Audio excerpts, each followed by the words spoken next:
Laurent Mekes veut des sanctions exemplaires concernant le dépassement du plafond budgétaire. Ce n'est plus un secret pour personne que des équipes ont enfin un règlement 2021, du budget 2021, l'une de manière significative, l'autre moins. Nous considérons ça comme quelque chose de très sérieux. Nous attendons de la FIA qu'elle gère la situation de manière exemplaire. Nous faisons confiance à la FIA à 100%. Elle a adopté une position très ferme au cours des dernières semaines et des derniers mois sur d'autres questions. Par conséquent, nous attendons à ce que, pour une question si grave, il y ait une transparence totale et des pénalités maximales pour s'assurer que nous courons tous avec les mêmes règles. En mettant de côté les pénalités, l'aspect important est que la FIA puisse établir qu'il y a eu un dépassement du budget. Une fois que ça aura été fait, nous aurons au moins la confirmation que ce sont les règles que tout le monde doit respecter. Après ça, le sujet des pénalités peut être discuté à la lumière, en effet, du dépassement 2021, 2022 et ce qui sera en 2023, car évidemment, à l'heure actuelle, et au point où cette saison se trouve, il y a aussi un effet sur la prochaine. Mais comme je l'ai mentionné, la chose la plus importante, pour laquelle nous attendons le maximum de sévérité et le maximum de transparence, est si le dépassement de budget est confirmé, tout comme les règles selon lesquelles nous devons tous courir.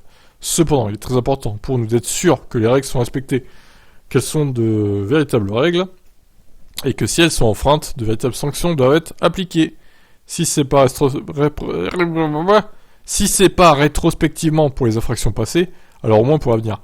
Mais si, je suis désolé, rétrospectivement aussi, les mecs, comme dit Wolf, il a raison d'ailleurs dans ce qu'il dit là, en fait, le fait qu'ils aient dépassé le budget 2021, ça va impacter sur 3 saisons. Ça impacte 2021, 2022 et la future saison 2023, puisqu'ils peuvent faire des économies ailleurs en 2022 pour régler d'autres problèmes ou voilà, évoluer la voiture, du coup avec ce budget supplémentaire. Donc une fois que tu as dépassé le budget, c'est la porte ouverte à tout en fait. Donc désolé, mais là il faut faire quelque chose sur 3 saisons en fait. Alors je sais pas ce qu'ils vont faire comme sanction, ils vont déterminer tout ça dans la semaine je pense, mais là il va falloir vraiment taper fort. Hein.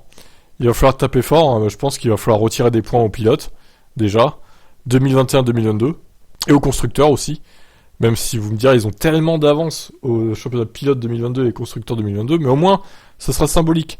Et 2021, du coup il perd le titre, Max, et ça serait beau, hein.